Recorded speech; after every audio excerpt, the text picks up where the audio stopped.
Hey guys, welcome to another For the Painter Good painting tutorial, and today we're going to look at something that's really long overdue and probably quite close to my own heart now, as they are one of my personal armies here, which is how to paint Emperor's Children, and more specifically an Emperor's Children Tormentor. So here we go, we've got one here in that case.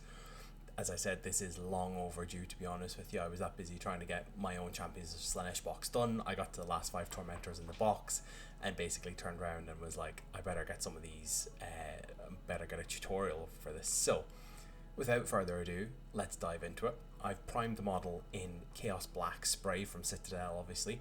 And what I'm going to do here is I'm going to jump in and we're going to get started with that pink, which is obviously kind of one of the more tricky colors that we have to do in this case.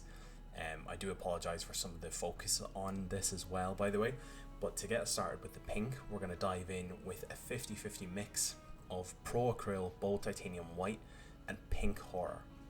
Now you will need to do 2 layers of this, right? I had to do 2 layers to get a good even coat all the way over, just because we're putting over black. I also gave the model a quick brush over of Abbadon Black as well, and this is just to actually get the layer of black armor down, basically.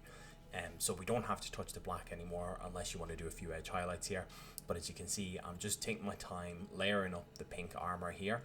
I find their armor is supposed to be quite kind of like a riot of color and that kind of thing, so I find trying not to do like a whole side as one particular color generally works well. When I paint these models, when I'm doing the pink placement and that kind of thing, I generally try and work diagonally across the model a little bit. So you can see I've done the shoulder pad, I've done the head, I'm doing the hand, I've done the other kind of vambrace then, if you want to call it that, across the arm. And then you'll see here as well, I'm doing a little bit on one of the legs then as well. So I kind of been working diagonally across the model then in that case. So it is kind of an organic process. You can kind of do it to your own taste and that kind of thing. How much and how little you want to do is totally up to yourself as well. If you want to do the backpack in the pink as well, you can. But as I said, 2 coats of this gives us a really good bright foundation to work from then in that case, and it's quite bright, as you can see from my camera here. My camera and my light together are actually bouncing the brightness back off of it so much because it's so bright. And you can see here I'm going in for the second layer as well to add a kind of more solid coat there, because we are putting it over Abbadon Black as well. So it's just a case then that we just need that extra coat just for the solidness of color in that case. And what we're going to do is we're actually going to tint this back down then to make it look a bit more of a kind of normal pink then in that case as well. As I said, I do apologize for the brightness at the moment of this. It makes some of the details quite hard to see in the model and that kind of thing, just with the light setup. I actually bouncing the pink straight back at us there, so much so that it's so bright. But this was an amazing release. I really like these. My only complaint with the Emperor's Children release was that there wasn't more of it, to be honest with you. I think their range is very small at the moment, potentially, well, actually now undoubtedly even smaller than World Eater's got in their case and that kind of thing. But I do think there's a lot of room to grow here in that case, and it's always kind of the way when a new army gets dropped. When you look at like Votann getting dropped, as I said, World Eaters was a good example as well. The ranges do tend to be quite small. Emperor's Children probably got it a little bit rough as well with all the Chaos Codexes that came out afterwards as well. But look, what we've got is some amazing sculpts at the moment. They are just like Space Marines as well, which is great at the moment. If you know how to paint Space Marines, you'll be able to paint Emperor's Children. So this is us going in now to tint that pink down then in that case. So just in case, I know the pots flashed up quite quickly there. So the colors there were Volupus Pink and Contrast Medium, and this is a 50-50 mix that I did here in that case as well. And what we're just looking to do is we're going to tint that armor, but it's also going to act as a shade for us and go into those recesses as well. And this will give us our recess shade all over the pink armor as well. So actually, once this stage is done now, unless you want to go back and do a few edge highlights, which personally I don't often think the Emperor's Children actually need it on those kind of sections anyway, but unless you want to go back and do some edge highlights, the pink is going to be done after this. So effectively, I know I had to go back and do 2 layers of the actual pink to get started with, but effectively that's 2 steps to get the pink done, which I think is pretty good, to be honest. I've seen a lot of different people do like multiple layers, and I must confess I trialed a few different ones. I went between I originally had a setup where I would do a layer of Screamer Pink and then a layer of Pink Horror, and then I would jump up to a layer of the pink horror with the white, and then I would shade it back down to this. But actually I just found the 2 coats of the original kind of starting combination was actually much better just to get it going. And to be honest guys, when I'm painting an army like this, I want to get it on the tabletop. I want to use it. I want to get those new rules out. I want to see these new models in a game. So, and for the Painter Good here, we're here about trying to get models on the tabletop to a good standard so that you can get them on the tabletop and get battling quickly here, because it's for the painters good after all. So here guys is the bit that everybody bemoans about chaos models, and I will admit that I am one of those people as well that bemoans it, which is the trim. The trim is the longest probably part of this model as a combined thing. I think it even takes longer than the pink, to be honest with you. But I have to say, after painting 10 of these now and that kind of thing, and done the 10 infractors as well, I actually didn't think the trim was as bad as, say, Thousand Suns or even my Iron Warriors or Night Lords that I have going at the moment. I found the Night Lords one was a particular slog. This one just doesn't seem to take quite as long. I don't know if it's maybe I'm just a little bit less careful with it and that kind of thing, but it definitely doesn't feel quite as bad as traditional Chaos trim, I think, here. So obviously we're jumping in here with Leadbelcher, and we're going to just work our way through all the trim on the models, all the metal parts. So don't forget, obviously we've got our bolt gun as well, or his bolter that he's got there. So just make sure you do the barrel, you do the bit outside the black casing, and you do the magazine underneath as well in the bolter, the vents on his backpack as well. With the actual backpack in question, I actually like to do the bits that aren't like the vents on the backpack. I prefer to leave them in black, and I actually like to do them with the actual kind of bracing for the backpack, I'm going to call it effectively. I like to do that in Leadbelcher as well. So just take your time, go through it, try and be as careful as you can, guys. Some of that trim is really narrow. You can see here on the back of the leg here, that trim is really narrow to try and get to and that kind of thing. So take your time. There's a lot of obviously Slaaneshi designs all over the model here as well, so take your time. Try not to mark the black or the pink. The black is going to be quite easy to repair because we already gave it a full brush over of Abbadon Black, so that's just a repair job there, nice and handily. But if you mar the pink, it's obviously a little bit more of a difficult process, so take your time. Just spend a bit of time on this, guys. I actually painted 2 of these at a time. I don't know, does anyone else have this weird thing where when you're painting Warhammer models, you paint a certain number of them? You can only have a certain number of them in front of you before your brain kind of starts to feel a bit overwhelmed. My magic number is 3, so I actually had 2 of these in front of me at the time as well that I was doing along in the background here as well. In that case, this is the one I'm obviously showing you at the moment, but I had 2 more of these in the background, and then that was kind of it basically. So it was pretty good. I do like doing the armor and that kind of thing. It's good and that kind of thing. As I said, I think it's probably the least painful of the chaos trim in general, to be honest with you. So yeah, so this is us actually just working our way through it. Just as I said, give it due consideration, guys, and that kind of thing. It is an important part of these guys, and when we actually finish them up and that kind of thing as well, this is going to be one of the parts that we're going to use to try and draw the eye as well then in that case. So take your time and really go through it and that kind of thing. As I said, this has been a long cut of footage here. You can see obviously this is how long that this has taken me just for one model as well at the moment, and there have been a few cuts I've tried to cut out where I'm kind of changing my hand positions and maybe 1 or 2 bits that were out of focus as well. But as I said, I really like this release actually. At the moment on my painting desk as well for these guys, I have the 6 Noise Marines left from the Champions of Slaanesh. That is the last of my Champions of Slaanesh box left to build and paint. Outside of that then, I've got 3 Flawless Blades, Fulgrim, of course, because I needed to get Fulgrim, but I'm just having a bit of hobby paralysis with him at the moment, and then I've got a Land Raider as well. So guys, let me know in the comments what's on your painting desk for this army. Have you got anything going? Have you already built it and painted it all? In which case you're a much better hobbyist than I am, to be honest with you. So we're going to jump up now and do the few little gold bits here on the model. There's not too many of them, to be honest with you, so I do apologize again for the slightly out of focus nature of this, but you can see it just focuses back up at the moment. So in this, of course, it's going to be the Runelord Brass is our go-to color here in that case as well.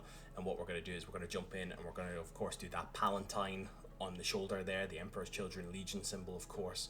We're also going to do, there's a couple of little Slaaneshi trinkets on his backpack there as well. You can see them here in this shot here. So we're going to do them in that color as well then in that case, as well as any extra details if you want those extra details done as well. So don't panic. You can do this kind of to taste as well, guys. If you would rather some of the bits were kind of the Balthazar Go or the Runelord Brass, sorry, rather than the Leadbelcher, then feel free to color them in. I have some of these where I think I've done that vent on the back of the backpack, where I've actually done that in Runelord Brass as opposed to Leadbelcher. Just on this particular one, I liked to do it in Leadbelcher. And of course, if they've got any hilts or anything like that on blades, you can do them in the Runelord Brass as well. So now we're going to shade all of these metallics down in that case. So again, be careful with your placement here on it, because we don't want it to leak onto any of our other colors that we've done here in that case as well. You can see I've actually got a small layer brush there, and I'm actually just taking my time going through everything there in that case as well. So literally this is going to go on all of the Leadbelcher and all of the Runelord Brass then in that case that we've done on the model here as well. So as always, take your time, give yourself time. It's not a race. We want the models to look good after all, so we want to give them due time as well in that case. But also bear in mind, this guy is like 1 of 10 that's probably going to get shot off the board in one big shoot in the face. So take your time with it, but don't spend ages trying to get your placement perfect and that kind of stuff. Don't forget, we're doing it around black as well, so it's not going to tint black. Black is already as dark as black is going to be basically in that case. So you can see I'm just taking my time around the kind of gauntlet there area and that kind of thing as well. It's always quite good because a lot of people obviously painted their Emperor's Children purple as well, so purple is always a color that's really associated with Slaanesh and that kind of thing as well. So it's actually nice to try and work the color of that Chaos God into the model in some way, shape and form. I didn't want to go with the purple scheme originally because I always saw that as the kind of more heresy scheme and that kind of thing. Granted, they obviously wear a lot of their heresy armor and that kind of thing as well, but I just thought the black and the pink was maybe slightly more representative of them in the 41st millennium as well in that case. So that's what I went with for my scheme anyway and that kind of thing. So it was nice to still get the purple into the models in some way, shape or form. I think it makes the Runelord Brass in particular look really good and slightly like mystical and that kind of thing. So this is him after all that shading is done. It looks really good. That metallic is starting to go really well. We're now going to take a little bit of Pro Acryl Bold Titanium White here. We're going to apply this on a few areas in the model. It's not too much on this guy here, but we're going to put it on his hair because this is going to basically give us a good base coat for some contrast on his hair. We are also going to put some of this into his eyes as well in that case, because again, it gives us a good base coat to start with for getting the contrast into his eyes to give us that kind of glowing eye effect that we like then in that case. While that white is drying, we're going to jump to Eshin Grey then in that case.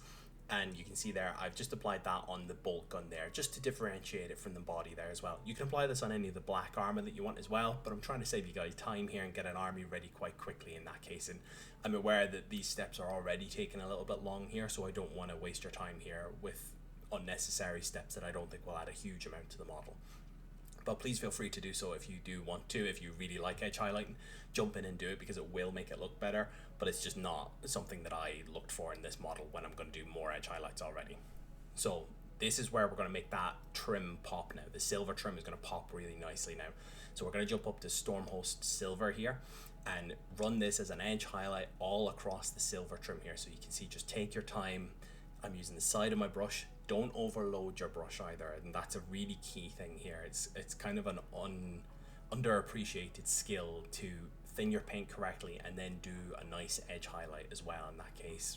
For a while I obviously had trouble with the consistency of the paint maybe being too thick or too thin, and then I overload my brush as a result then. So I'm trying to get into a good practice now of thinning my paints correctly, taking the time and using the side of my brush here in that case. Again, this is just a small Citadel layer brush here. In that case, you can use whatever kind of brushes you prefer to use here. You can see I'm going across now the kind of arches of the backpack there and that kind of thing, and you can see how it just really makes those edges pop really nicely now. It really just differentiates them from the model now.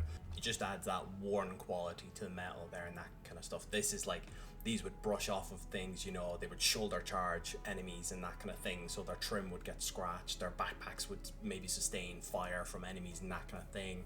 If they're like, you know, these guys obviously smash through doorways and that kind of thing that are made for normal humans, so their backpack and their trim would get scratched as a result then, basically, in that case as well. So do give it the time. I do think it's a step. I do understand a lot of people don't like to do edge highlights and that kind of thing, and I can see the merits of doing it and the merits of not doing it. There are other ways to get definition on those edges.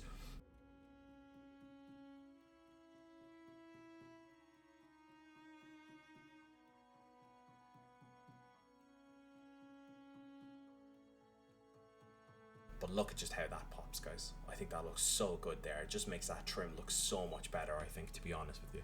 So we're going to jump up now to our contrast then for the eyes and for the hair in that case. And we're going to go with a nice vibrant green color. We're going to go with striking scorpion green here. So just take your time. Again, a small Citadel layer brush is all I'm using here, guys. So just take your time, good steady hand, brace yourself on the table if you can as well. Pop both elbows up on the table and hold the model in your hand. In that case, I do find it really helps to steady your hands and that kind of thing. It's something that's quite underrated to have that kind of steady hand and that kind of thing as well. So just, you can see I'm just being so careful. Take your time, try and just keep it in the eye recesses if you can. I think you see there, I got it a little bit outside, but don't worry, it won't be too noticeable in that case as well. But now you can see I'm going on to that hair, and just look at that luscious vibrant green pop in there in that case. Doesn't that just look so good? That pop of this like crazy color. I don't know how Games Workshop came up with putting this like pop of crazy color on there as well, but I think it really works. I was going to leave my hair as white basically and that kind of thing, but actually the pop of the green I think just looks really well, to be honest, actually overall. So now, guys, with the model actually done, we are going to jump onto our basing then in that case as well. So for the basing, you know I always like it. It's the AK natural texture and that kind of thing. So what we're going to do is, this is just the plain pot of the neutral one, and it's just white as a color, and I just dumped some Vallejo black into it basically and that kind of thing. So you can see here I'm just layering it on. I'm not being particularly careful or anything like that. I'm just taking my time and I'm working my way around the base and that kind of thing. Try and be like quite careful with it, but you can afford to be a little bit messy, and you can try and create shapes out of it as well on it. You'll see I'll actually work it around the rock here that he's sitting on as well, to try and make it look like it's a slightly elevated position without having to go in and actually paint the rock then separately as well then in that case. So don't be afraid to work it into, if you've got a base that actually has like textures on it and that kind of thing, then that's also something you can actually put the texture paste over as well, and then work away at it as well and that kind of thing. So just take your time going through it. Make sure you don't cover his feet in it as well. It's such an underrated thing, but don't cover his feet in it as well and that kind of thing. So just, we're working our way around it here in that case. This is the model pretty much done now, guys. We're not doing anything else to the model now. This is just the basing here in that case. So what we're going to do next is, now you can see I'm just finishing off here now. I'm trying to be a little bit careful of his feet as well. I've probably put a little bit too much around his feet there, but anyway, it looks pretty good still. So there you go. The worst part of painting a model is waiting for the texture paste to dry, am I right, to be honest? So next up, we're going to pop up to our 2 dry brushes now. In that case, we're going to start with a dry brush of Eshin Grey when that's dry. Please make sure it's fully dry. I've made that mistake once or twice before, that it's not been dry, so please just make sure that it's fully dry. And then what we're going to do is we're going to take our time and dry brush all the way around. Be careful around the feet, but don't worry if you nick the feet maybe a little bit, but try and avoid it if you can then in that case as well. The dry brush on the feet will just kind of help integrate him to the base a little bit, but don't go out of your way to do it basically. If you catch it, then that's fine, but don't go out your way to do it. This is me jumping up now to Dawnstone then in that case. So that was Eshin Grey we just did there, and this is Dawnstone. So make this a very light dry brush. You're just nearly rubbing this across the rough parts at the top there. You can see it just picks out all those edges beautifully in that case as well then.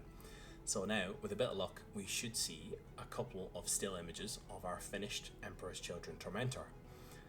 But guys, as always, I want to thank you very much for your time. Let me know what you think down in the comments below. Does he look pretty good or what? As always, thank you very much. Please like and subscribe if you enjoyed this content, and have a great rest of your day. Goodbye.